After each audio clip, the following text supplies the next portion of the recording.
Greetings, everybody. Want to say welcome to another episode of Chief and Stero Let's Talk.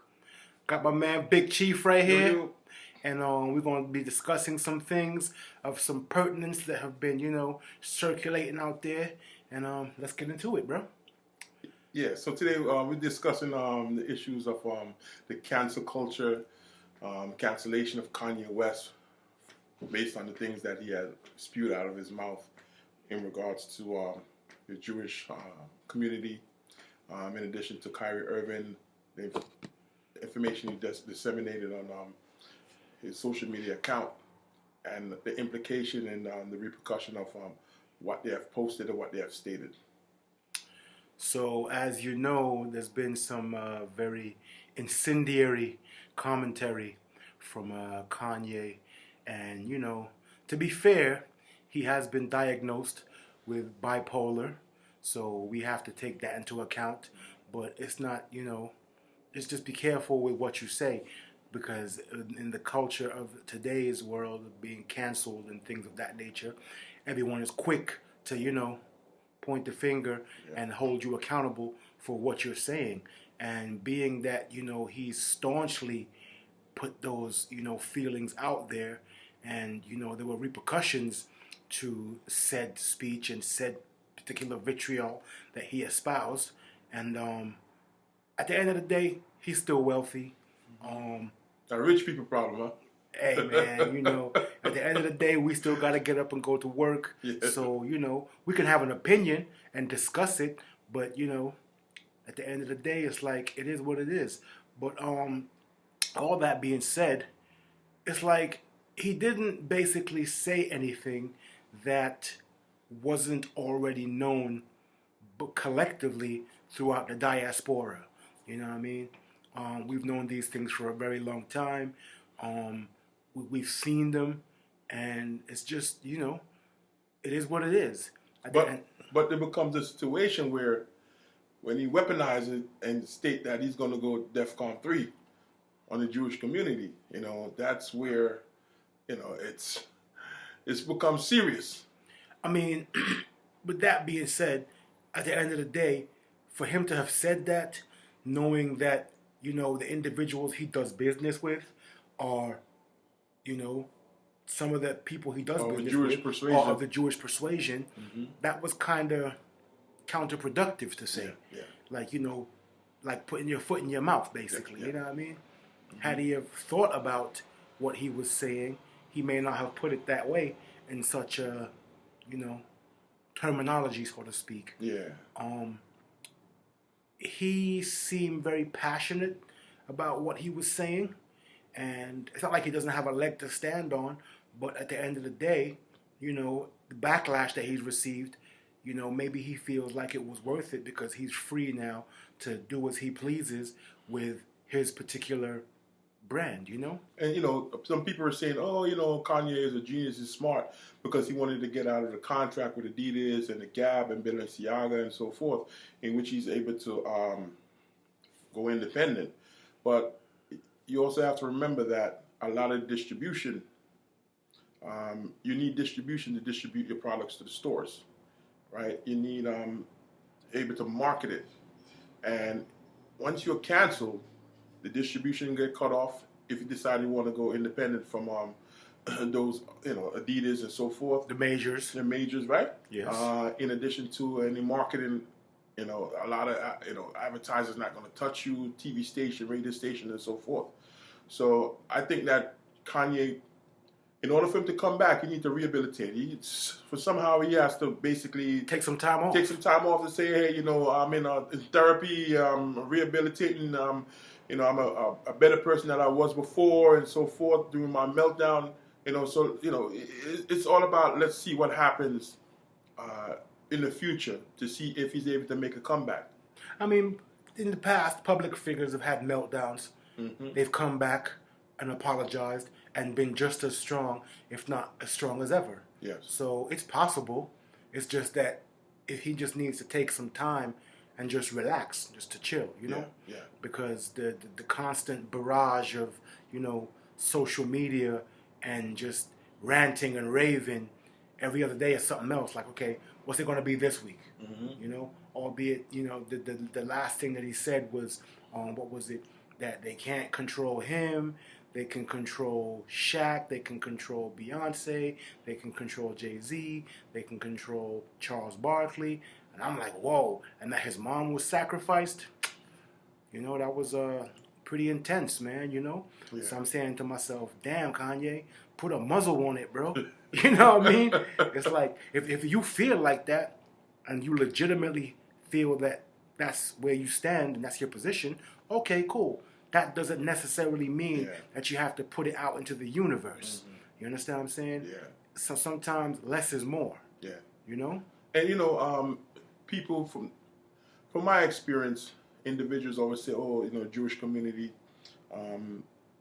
control the banks, they control Hollywood, social media, and the list goes on and on. But the thing here is that there's a lot of distraction. They put blacks against the Jews against the blacks, and to keep us distracted. But we also got to remember that there is white segregationists that still believe that blacks and whites should not be together. There's white radicals down in the South. And overall in America itself, we also have to remember the neo-Nazis. Neo-Nazis, the Trump people, you know, as well. Some of Trump people, I should say all. They want an America that looks like them. So while we're distracted going after and fighting the Jews or what have you, we also got to remember that, hey, you know, maybe these are the people that we should be looking at and be careful with, as opposed to, because you remember the Jews, if people can recall, the Jews was very instrumental to assisting and aiding black folks during the civil rights struggles, right? Some of them end up dying down south when they went down south to defend us, and they were our lawyers and so forth. So we also have to remember that connection as well. I mean, at the end of the day, it's all about being able to get along. I feel, you know, everyone is so hostile and just at each other's throats, and just, you know, we all have to live here at the end of the day, you know. So can we not live together in peace and love and unity?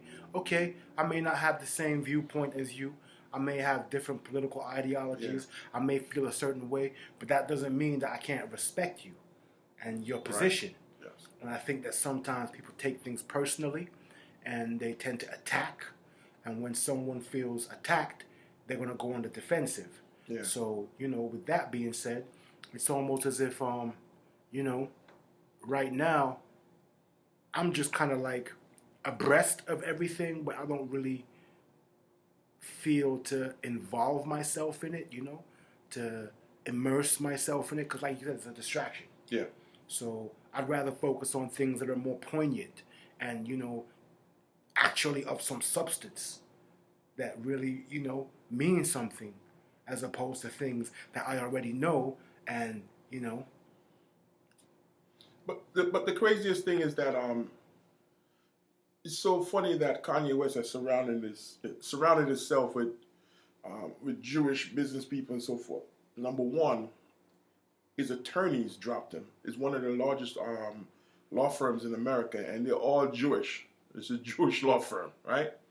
The irony of that, right? Then on top of it, once Adidas and Balenciaga and so forth dropped him, he went to Skechers, right? He showed up at their headquarters unannounced. And guess who Skechers owners? 2 Jewish brothers.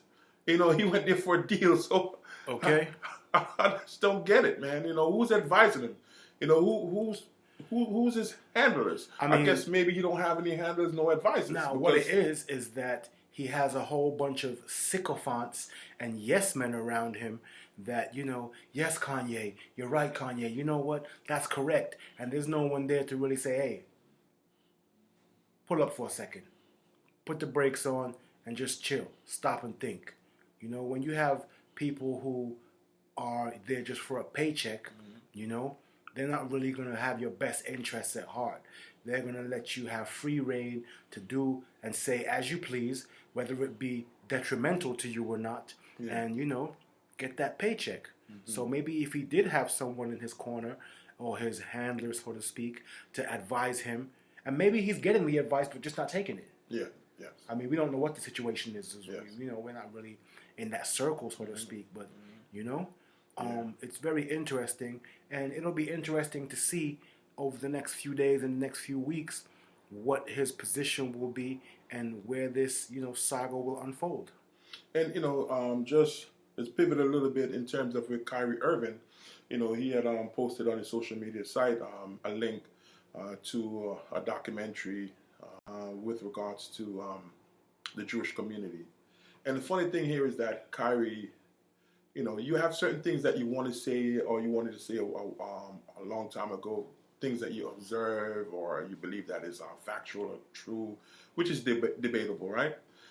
But the funny thing about it is that Kyrie Irving, the owners of the Nets and so forth, they're all Jewish. So when you look at things, is that, okay, so I am an owner, I'm Jewish, and these things are being disseminated about my people. I'm not just going to sit there and just let, go through one ears and come out through the other. I'm going to act on it and address the matter. And I think Kyrie also has to be mindful of what he posts, even if he believes that it is so-called factual, or he wholeheartedly believe in what he had posted. But just don't post stuff, and then all of a sudden now the backlash comes. Now you're apologizing, and I've seen that a lot. A lot of people don't stop and just think and just say, hey, before I post this on social media, is this the right thing to do? How would that sound to others? And how would they perceive this? I mean, a lot of it is reactionary, They see something, feel something, want to say something, and bow, in the moment, they just go for the gusto. And, there are repercussions, They say freedom of speech, just watch what you say. Yeah. So it's like you can't go into a, crowded movie theater and yell fire. Yeah. Because that's just not a smart idea. Yeah, freedom of speech with responsibility. Most definitely. And have you seen the film that he posted? Because I haven't seen it yet. No, I haven't seen, but I've read it, heard about it. I mean, I've heard about it, and I've heard people's different perspectives. It'll be interesting to see, to gain my own point of view and point of reference. So I'll be more educated as to come to a decision as far as if I feel he had some valid points or not. But that remains to be seen. And the irony of it is that, going back to Kanye, what he stated about the Jews and the right wing radicals, as they posted on, I think it was on the highway, the overpass. Yeah, the neo-Nazis said something to the effect on the stadium. Kanye was correct. Or we stand with him, or he was right, or something. But this is so crazy about it is that the neo-Nazis don't like blacks and they don't like Jews. So, and they're using Kanye's words to attack the Jews. You get what I'm saying? Even though they don't like blacks. Basically. So while we're busy fighting and going after each other, they're busy planning and scheming. While we are distracted, we should not be distracted, man. And it's like, I found that very interesting. That's a valid point, Yeah. The neo-Nazis and their whole, blacks, Jews, Mexicans being the, underclass and the, deplorables of society, so to speak, you know what I'm saying? For them to use his words and that premise to go after yet another group of individuals they don't like. It's almost like, we don't like you and we don't like you, but since you said this, we'll use that to attack these people. I mean, it's kind of crazy, but I guess this is the world within which we live, Yeah. The climate of the moment, so to speak. Yeah. And the thing here is that from the statistics, African American, economic-wise, we're one of the largest economy in the world. And I think that if a lot of us is able to pool our resources together, even business people, actors, and whether it's Oprah Winfrey and Will Smith and Eddie Murphy pool their resources together just to set up their own movie distribution or music distribution companies and stuff like that. It will be beneficial to us, because even if we produce a movie, we still got to go to Hollywood, Warner Brothers and Universal to promote it and distribute it, because we don't have that type of resources set up, in order for us to be independent from each from the Hollywood or the power that be. You get what I'm saying? So it's the same. Even the same thing with clothing line. Kanye West he don't have the distribution. He has the money, right? But he don't have the distribution set up to distribute it on a worldwide level, whether it is national or worldwide. So he still has to basically fall in line and apologize in order for him to get those deals that is required for him to market and sell his products. I think it's very interesting the point you made in terms of the Floyd Mayweathers, the LeBron James, the Will Smith, the Oprah Winfreys, the Dr. Dre's, all these individuals that have millions and millions of dollars. If they would come together and collectivize and pool their money to whereas they could begin to create some type of system or structure and put it in place to whereas we would be empowered on that level, and we would have the decision making and the ability to distribute our own, whether it be for clothing manufacturing, whether it be for music, whether it be for art, literature, whatever. It's just about gaining the momentum and getting together, basically. I tell people all the time, if I slap you with an open hand, it's not as effective as if I slap you with a closed fist. Being the fist is unified together. Correct. It's stronger. It's much more powerful. Correct. But I think people are so swept up in the undercurrent of I, me, myself, that, it remains to be seen if that type of a goal can ever be accomplished. I mean, anything's possible. Yeah. Yeah. It's doable because Tyler Perry has one of the largest movie production companies in America, which is based in Atlanta, Georgia. But even though he has a movie production, he doesn't have the distribution. He doesn't have the movie. He doesn't own the movie theaters. Most of the movie theaters is owned by Lowe's, right? So in a kind of sense, we still have to, us being blacks in America, we still have to go to, the powerful in order for us to get our music or our movies out to the masses. But it's doable in terms of the wealthy Black Americans, because it has been done in Hollywood. Because DreamWorks, I think it was Steven Spielberg and a couple other titans were able to put together to create DreamWorks, and this could be done in terms of with the wealthy Black Americans that's within Hollywood. They're able to come together and start their own distribution, or even buy out smaller distribution companies and merge it into one large entity. What do you think the first step would be to get those people to the table to even have that conversation and get it started? I think that that's a tough question because we are just so disjointed and everyone is for themselves. You're over here, you're over there, you're over here, you're over there, and it's going to take a good leader in order for them to coalesce everyone together and let them know, hey, we got to do for ourselves. Because prior to segregation, blacks own their own businesses, whether it is their own gas station, their motels, the car dealership, and so forth.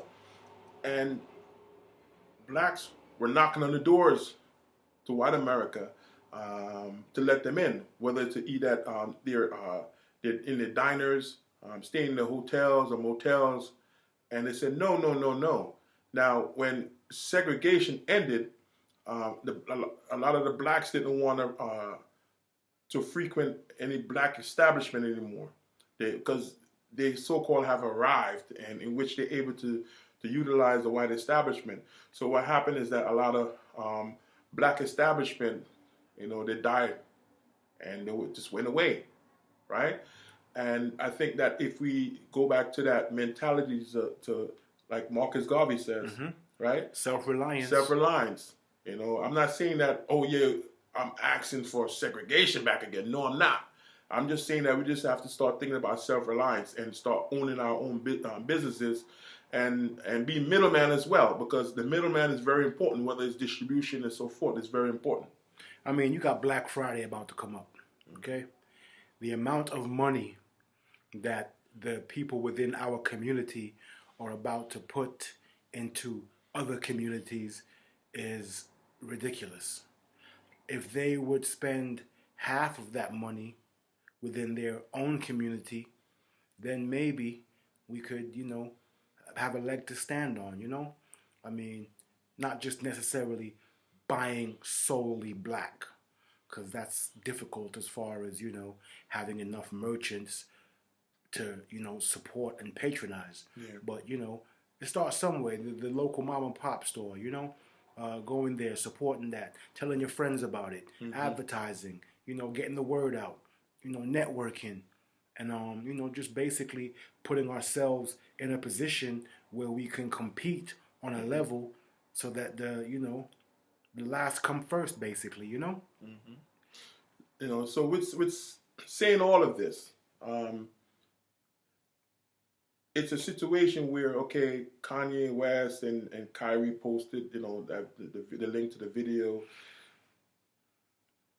and in a nutshell, right? Again, while we're focusing on one set of ethnic group and saying that they control this, they control that, they control this, they control that, that's their niche, right? How do we create niches for ourselves? Like in New York, most of the bodega owners are from the Yemenis, right? You go to White Plains Road in the Bronx or Brooklyn, most of the patty shops are owned by Jamaicans. Facts. The groceries, a lot of them are owned by Koreans. So, every industry in almost every state have their own little niche as to which ethnic group own what or manage or run what, right? That's a fact. The Jewish community, they're in Hollywood, the record label owners and, production companies and so forth. So that's their niche. So why complain and cry about that? We need to start creating our own niche or niches. Take effective action, to really come together and put together a plan or formulate a coalition, so to speak, a group of individuals that can begin to empower, the diaspora to whereas we will have a niche. So, at the end of the day, we can say, okay, we got this on lock. That's what they have, this is what we have. Yeah, correct. You know what I mean? And that's basically it, man, in a nutshell.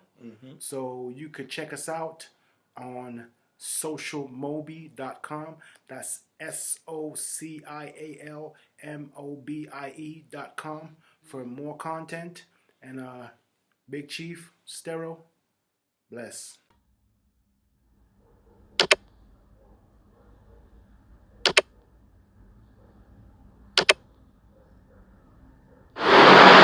Socialmobie.com